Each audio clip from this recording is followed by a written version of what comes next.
أهلا بكم متتبعي ميركاتو جياسكا حسب جريدة كومبيتيسيون التي عنونت: تم رفع المنع من الاستخدامات بالنسبة لجياسكا، والآن سيتم عرض كل اللاعبين الجدد الأسبوع المقبل. يسري بوزوق يقبل عرض شبيبة القبائل، وقد التقى مع مدرب جياسكا زيمباور. إغناطيف منتظر هذا الأسبوع في تيزي وزو. النشاط بوجمع أخريب وبركان منتظرون ويلتحقون بتربص جياسكا.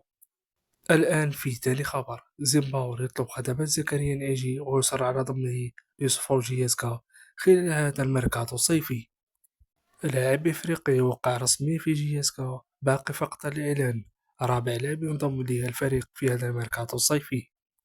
إدارة جياسكا تضبط برنامج تحضيرات لبداية الموسم الجديد. الاثنين 21 جويلية تجمع اللاعبين مع إجراء الفحوصات الطبية. الخامس 24 جويلية أول حصة تدريبية بملحق ملعب حسين عيد حمد. من 30 إلى 16 أوت التربص في إسطنبول بتركيا.